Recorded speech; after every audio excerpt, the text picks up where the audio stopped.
Queridos amigos, bienvenidos al repaso de la lección de Escuela Sabática Universitaria. Queremos recordarles que pueden encontrarnos en Facebook como Escuela Sabática Universitaria Montemorelos. Allí puede dejarnos sus dudas, sus preguntas y también, por supuesto, sus comentarios.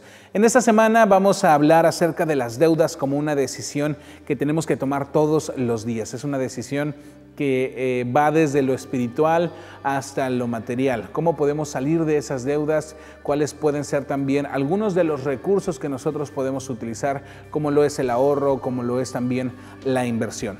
¿Qué habla la Biblia acerca de las deudas y cómo debiésemos nosotros como cristianos manejar estas mismas deudas y confiar en Dios como nuestro proveedor? Comenzamos.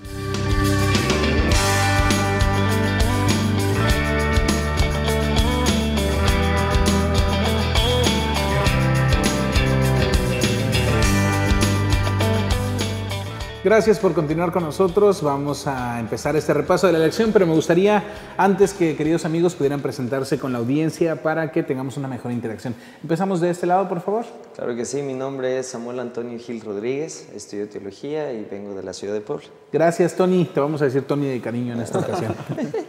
Hola, ¿qué tal? Mi nombre es Bella Sandoval, vengo de Nuevo Laredo, Tamaulipas y estudio educación. Bienvenida, Bella.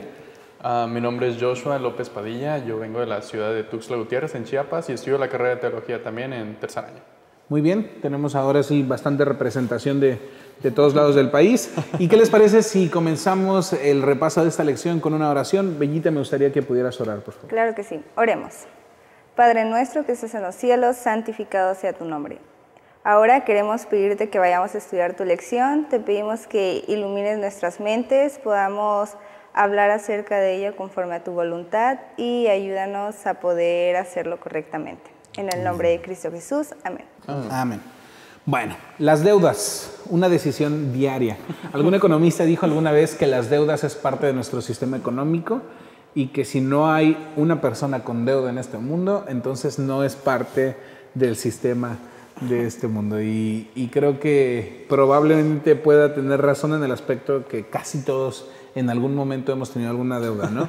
Pero vamos a ver qué dice la lección en torno a esto, qué dice la Biblia en torno a las deudas, cuál debería ser nuestra actitud con ello. A usted, querido amigo, querida amiga que nos ve a través de sus pantallas, vamos a ir a nuestras Biblias en Romanos capítulo 13, versículos 7 y 8. Romanos capítulo 13, versículos 7 y 8. Y Joshua, si nos haces el favor de darle lectura, por favor. Así es, dice, pagad a todos los que debéis, al que tributo, tributo, al que impuesto, impuesto, al que respeto, respeto, al que honra, honra. No debáis a nadie nada, sino el amaros unos a otros, pues el que ama al prójimo ha cumplido la ley. Muy bien, es un versículo bastante claro. Directo. No hay hacia dónde hacernos, no hay para dónde movernos. Y me gustaría conocer sus opiniones. ¿Qué con las deudas? Digo, estamos en probablemente en una edad en la que las deudas no sean tan parte de nosotros, pero a la vez estamos inmersos en ese mundo, ¿no? Claro. Y como que cada vez se hace más fácil, ¿no? La idea de tener la habilidad de poder regresar las cosas o de poder inclusive pensar que en el futuro no vamos a tener ningún problema y pedir prestado en alguna ocasión y decir, no, pues te lo regreso tan pronto pueda, ¿no? O sea, tan pronto me pague, ¿no? Pero a veces queremos adivinar lo que puede pasar en el futuro y a veces nos metemos en problemas porque a veces tenemos otro contratiempo o se nos junta alguna otra deuda y se nos hace imposible pagar esa deuda. Y pues sí, es un mal hábito que tenemos que a veces adoptamos. Una distracción bastante grande. Sí, bueno, sinceramente hay veces que nosotros mismos generamos la misma deuda sin que podamos pagarla, porque muchas veces pedimos prestado, pero no tenemos el recurso, ni siquiera sabemos si vamos a poder pagarlo en un futuro. Y yo creo que deberíamos de pensarlo 2 veces antes de meternos en eso. Y algunos que piden el préstamo sabiendo que no van a pagarlo. Eso creo que va todavía un poco más allá. ¿Has encontrado, Bella, peligros que lleguen a través de las deudas? ¿Qué peligros podemos encontrar? Pues bueno, a mí algo que me llamó mucho la atención es que estamos en un mundo tan pragmático, o sea, con tanta rapidez que meternos en una deuda es algo tan normal, con tal de adquirir cosas.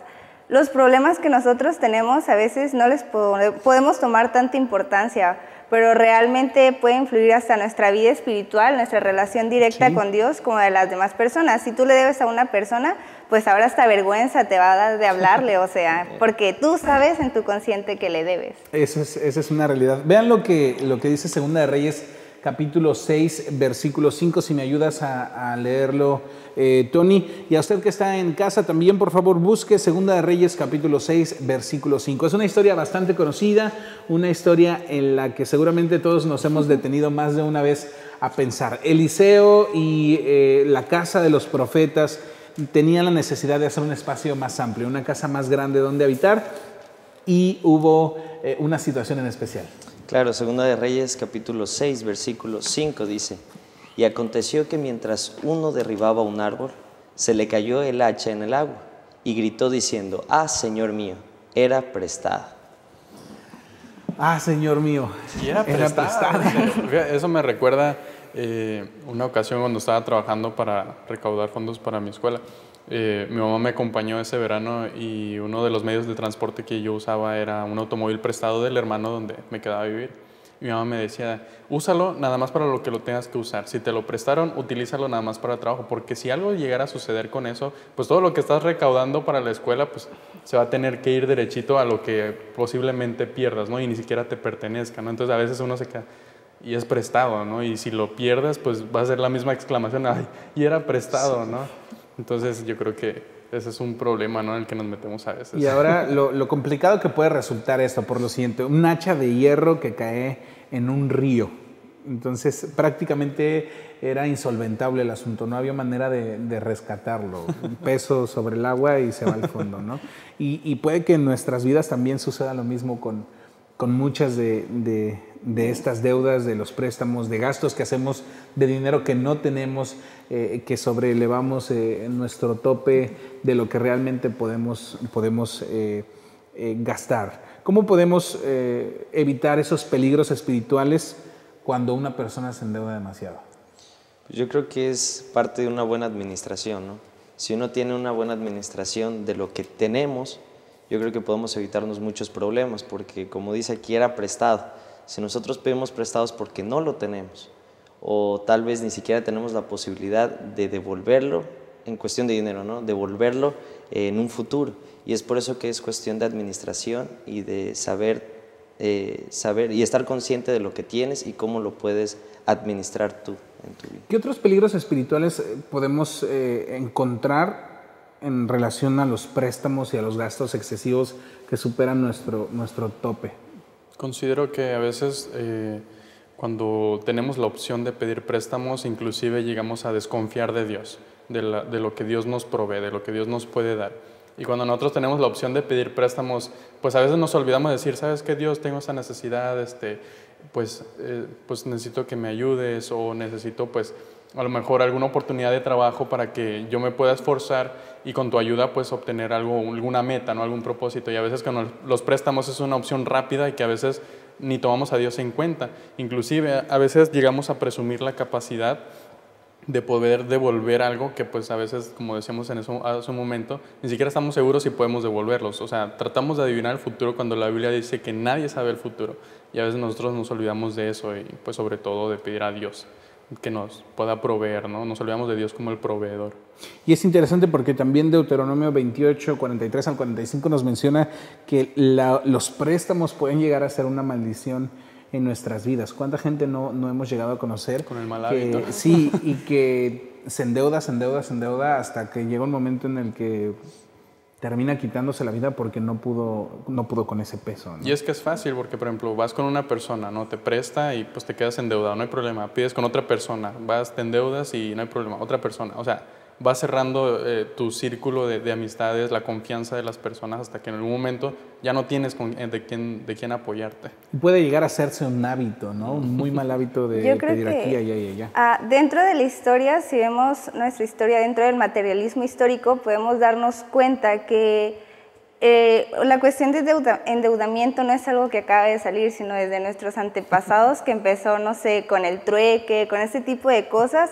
Es algo que ha pasado de generación en generación, y Dios, o sea, dentro de su palabra fue muy claro cuando Él nos dijo que no era bueno endeudarnos. Creo que Dios nos da las bendiciones necesarias para poder salir adelante. Nuestro problema es que nuestra humanidad siempre va en busca de más y más. Y es ahí el problema cuando nosotros ya empezamos a endeudarnos.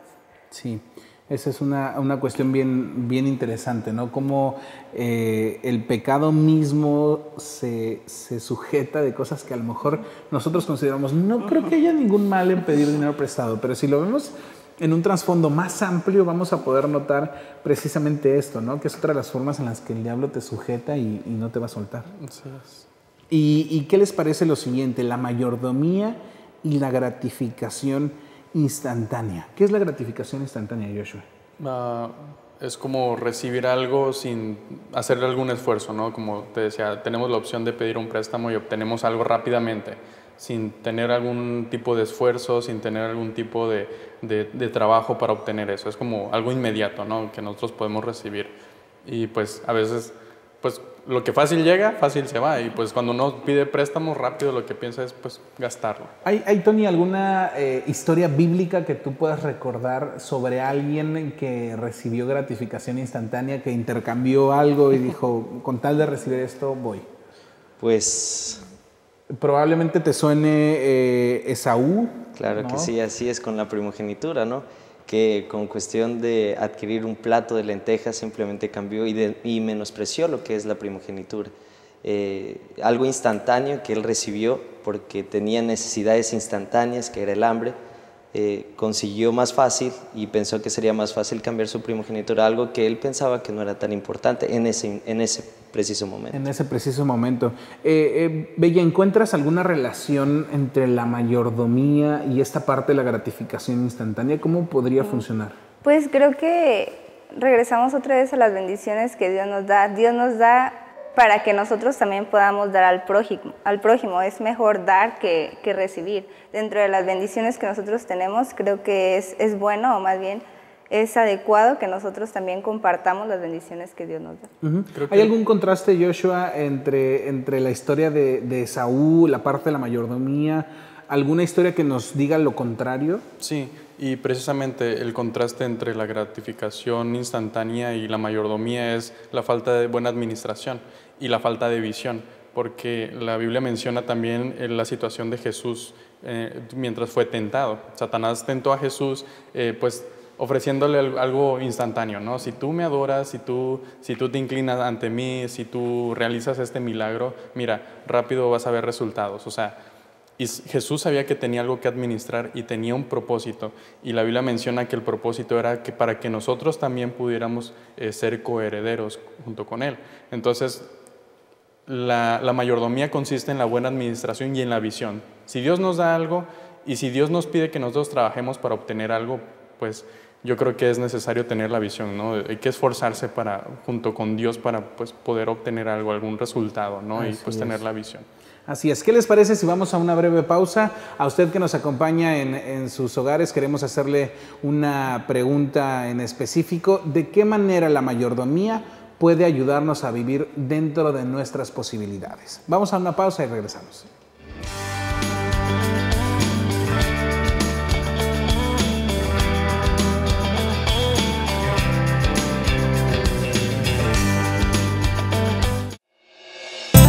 Sabemos que lo que más te importa es el bienestar de tu familia. Por esto, hemos reunido diferentes expertos en medicina familiar, psicología, nutrición y actividad física.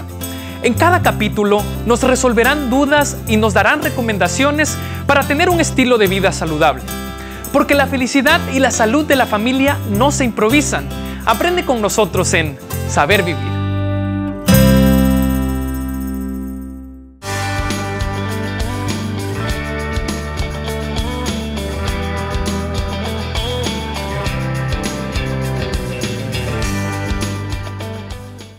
Queridos amigos, regresamos ya al repaso de la Escuela Sabática Universitaria. Tenemos una pregunta en específico, muchachos, y es ¿cómo la mayordomía puede ayudarnos a vivir dentro de nuestras posibilidades? Joshua, ¿cómo puede funcionar la mayordomía en esa situación? Yo creo que hay que leer bien la pregunta, ¿no? O escuchar bien la pregunta, ¿no? ¿Cómo nos puede ayudar a vivir dentro de nuestras posibilidades? Muchas veces las personas, pues, tienen una perspectiva un poquito más amplia, ¿no? O tienen metas amplias que a veces van más allá de lo que nosotros podemos alcanzar. Entonces la mayordomía nos ayuda a tener una buena administración de nuestros recursos, de tal manera que no nos estresemos por alcanzar algo que no podemos, ni tampoco nos estresemos por sentirnos devaluados, ¿no? O por así decirlo, con menos de lo que deberíamos tener. Y la Biblia menciona acerca de que nos da un ejemplo, por ejemplo, de las hormigas, ¿no? que juntan comida para el invierno y eso les ayuda para pues después vivir tranquilos. A nosotros también nos ayuda en nuestra vida pues para poder administrar, ¿no? Y nos explica varios métodos que podemos utilizar, por ejemplo, el ahorro, ¿no? Que pues a fin de cuentas nos ayuda a nosotros y a los que nos rodean. Yo creo que la mayordomía nos ayuda a nuestro estilo de vida de administrativa como a los que nos rodean también. Muy bien. Sí, de igual manera comparto el mismo pensamiento que Joshua, con el versículo de Proverbios 6, del 7 al 8, acerca de la hormiga, que la hormiga ahorra lo necesario para que en invierno ella tenga lo necesario. Y creo que debe de hacer así nuestras finanzas, porque si nosotros tenemos controlado lo que nosotros tenemos y no lo que las otras personas tienen, creo que podemos hacer lo necesario y creo que podemos suplir nuestras necesidades básicas con lo que tenemos, para pues no estar sufriendo en un futuro. Y claro, y Dios nunca nos deja solos, ¿no? Claro. No nos deja sin sustento. ¿De qué otra manera, Bella? Pues en la Biblia igual nos viene la historia donde nos dice que como un arquitecto se va a poner a construir algo si ni siquiera antes ha planeado, o sea, qué es lo que va a hacer. Entonces, desde el momento en el que nosotros recibimos nuestro sueldo, las bendiciones que Dios nos da, es que primero tenemos que planear en qué lo vamos a invertir y si realmente nos va a alcanzar, si no buscar el modo de economizar o hacer que nos alcance para lo que tenemos que hacer. Sí, esa es una verdad. Quiero contarles una historia, muchachos. Hace algún tiempo atrás había salido un teléfono que era de lo mejor que había en aquel entonces. Rimaba con phone. Y entonces yo estaba trabajando en una empresa que me proveía lo suficiente, ¿no? Y dije, creo que yo necesito ese teléfono. Ni siquiera lo necesitaba. Yo creo que hablaba con mi mamá, mi papá y nada más. Pero yo dije, yo quiero ese teléfono.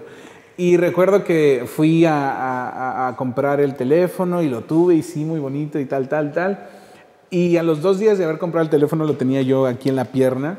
Me levanté del asiento y salió mi teléfono volando. Y cuando lo levanté estaba todo estrellado. Y no lo había terminado de pagar siquiera. Ya no tenía algo que todavía no terminaba de pagar.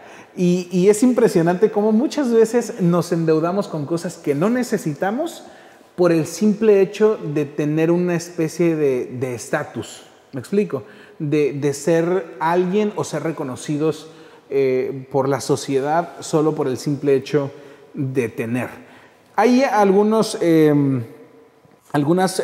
características o formas en las que tú y yo podemos vivir dentro de nuestras posibilidades y una de ellas es el presupuesto. ¿Cómo puede funcionar el presupuesto, Joshua, para colocarnos dentro del estándar necesario?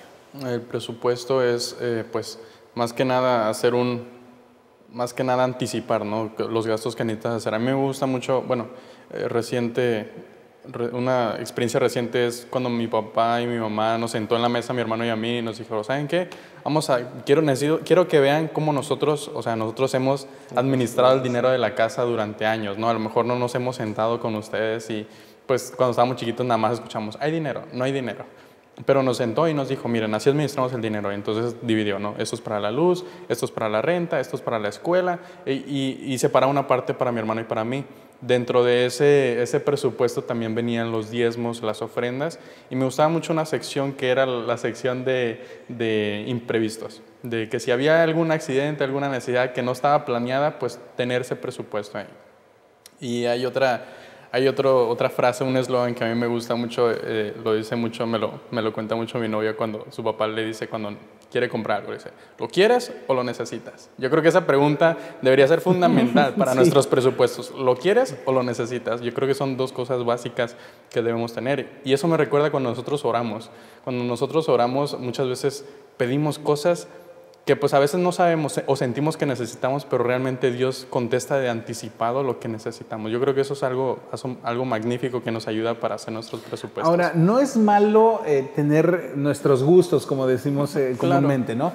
Pero siempre y cuando ya hayamos suplido todas las necesidades de la casa, ya hayamos suplido también la parte que la mayordomía nos dice, ¿no? Tu parte de tu tiempo, tus talentos, tus dones y todo esto, y después, posterior a ello, podremos darnos ese espacio para... Pero muchas veces invierte, ¿no? Exacto, ponemos primero nuestros gustos y después que venga lo que tenga que venir. Y hay un versículo que me gusta mucho, Primera de Timoteo capítulo 6, versículo 8, si nos acompañas ahí en casa a leer este versículo, dice de la siguiente forma: así que teniendo sustento y abrigo, estemos contentos con esto.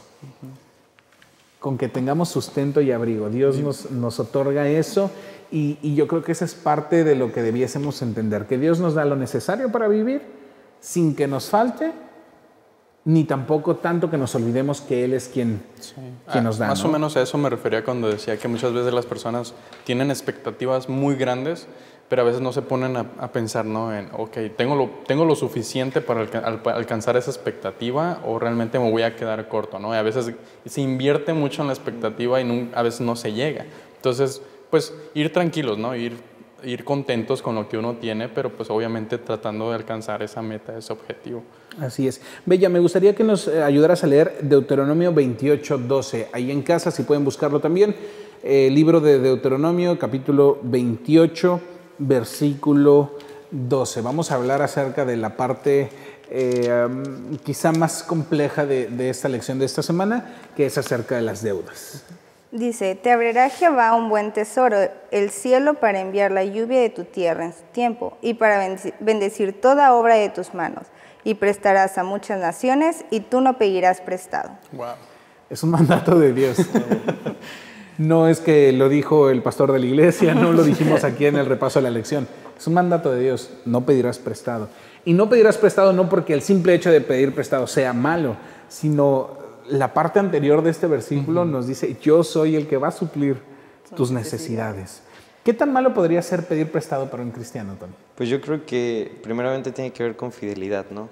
Si uno es fiel a Dios, Dios va a ser fiel con uno mismo, ¿no? Y no debemos de ser o estar preocupados por el día de mañana. Claro que debemos de tener un presupuesto, como lo decía Josh, pero cuando nosotros no tenemos una buena administración, no sabemos lo que tenemos y cómo lo vamos a gastar, creo que entramos en otro camino que de igual manera vamos a pedir prestado, y al pedir prestado entonces nos metemos, como mencionábamos al principio, ¿no? Metemos en cuestión de cosas incómodas y tal vez podríamos llegar a otras situaciones más difíciles y complejas. Sí. Yo creo que algo importante es conocer al proveedor, más que nada, ¿no? Conocer al proveedor y saber que el proveedor siempre está 24/7 para lo que necesitas, ¿no? Me llamó la atención que dice, como en forma, ayudarás a las naciones, o sea, tú confías del proveedor, el proveedor te va a dar y tú vas a tener lo suficiente inclusive para darle prestar a los que te rodean, ¿no? Inclusive a veces, no sé si han escuchado, libro prestado, libro regalado. O sea, considerar que cuando tú haces o das algo, ni siquiera debes esperar que te lo regresen con intereses o inclusive que te lo regresen. O sea, tener la mentalidad, ok, el proveedor, o sea, Dios te da algo, bueno, ten la bondad también de ser generoso con los demás y pues darlo sin esperar recibir algo a cambio. Quiero leerles un texto que me gustó mucho aquí en la lección, después les voy a hacer una pregunta y la vamos a ir pensando. ¿Qué les parece? Mejor primero les hago la pregunta, la pienso y leo la cita. ¿Qué decisiones podemos tomar ahora que nos ayuden a evitar deudas innecesarias? ¿Y qué necesitamos para negarnos a nosotros mismos a fin de estar libres de deudas? Voy a leer este pequeño fragmento. Dice la siguiente forma: las deudas son un elixir suave que a los cristianos les hace difícil rechazar y administrar. Las deudas tal vez no sean inmorales, pero no fortalecen tampoco nuestra vida espiritual. La deuda es un cimiento débil para los cristianos. Puede perjudicar nuestra experiencia espiritual e impactar nuestra capacidad financiera. Nos priva de nuestra capacidad de dar a los demás con confianza y nos quita la oportunidad de recibir bendiciones de Dios. Es fuerte, ¿no? Es fuerte la declaración que se hace. ¿Qué decisiones podemos tomar entonces para evitar caer en esto? Simplemente pues confiar en Dios y saber que Él va a proveer, como lo mencionamos anteriormente. Pero de igual forma controlar lo que sabemos que tenemos para no caer en estas deudas. Sí. Creo que algo que mencionó Joshua es muy importante, es poner nuestras prioridades, qué es lo que necesitamos y qué es lo que queremos. Dios también quiere que nosotros seamos felices y pues no tiene nada de malo tener ciertos gustos, pero creo que poner primero nuestras prioridades bien establecidas es muy necesario. Yo creo que hay que tener en mente, siempre hay una frase que una escritora pone, dice, apártese de las deudas como se alejaría uno de la lepra. O sea, considerar las deudas como si fuera alguna enfermedad que pues es contagiosa, ¿no? Tratar de evitarlas lo más posible, porque fíjate que la Biblia inclusive menciona en Proverbios 22:12 que cuando uno se somete a las deudas, cuando uno se mete en el mundo de las deudas, inclusive se hace siervos del prestamista. Entonces, si nosotros recibimos libertad de Dios, ¿no? ¿Para qué encadernarnos a deudas, ¿no? ¿Para qué sentirnos con la necesidad de estar en deudas y pues tenemos al proveedor que todo nos puede dar? Sí, el ahorro y la inversión yo creo que serían dos de esas decisiones que pudiésemos tomar de tal forma que saliéramos de las deudas y no solo saliéramos de las deudas, sino también evitáramos las mismas deudas. Bella, ¿cómo funciona la parte de la inversión? La parte de la inversión, bueno, hay que tener muy en claro que no son tandas que das y pues ya vas a tener, ¿no? Porque mucha gente eso es lo que hace, sino que prácticamente es invertir, dar algo que tú sabes que a futuro te va a seguir rindiendo frutos. Sí, yo creo que podríamos ampliar un poquito más la definición y decir que podemos invertir con Cristo, que es nuestro proveedor, ¿no? Nuestro mejor socio. ¿Qué les parece, muchachos? Si vamos concluyendo, piensen cuál sería la conclusión personal de esta lección. Bueno, la Biblia menciona, ¿no?, el resultado de los que saben ahorrar y los que despilfarran. Proverbios menciona, ¿no?, que en la casa del sabio hay oro y perfume, pero en la casa del necio siempre está despilfarrando todo el dinero. Así que hay que ser conscientes que la buena administración, el ahorro y la confianza en Dios es la que nos puede mantener tranquilos en nuestro sistema económico, en nuestro sistema de mayordomía. Muy bien. Creo que la fidelidad a Dios es algo muy importante en este punto. Si nosotros somos fieles a Él, Dios nunca nos va a desamparar y siempre nos va a dar todo lo que necesitemos. Muy bien, gracias. De igual forma, con la administración y la fidelidad, Dios nos puede ayudar en ciertas formas, pero de igual manera tenemos que poner nuestra parte al administrar lo que Él ya nos ha dado. Muy bien, pues este ha sido el repaso de la lección de esta semana. Gracias, muchachos, por estar con nosotros. Gracias a usted también por vernos amablemente en sus hogares y nos vemos hasta la próxima.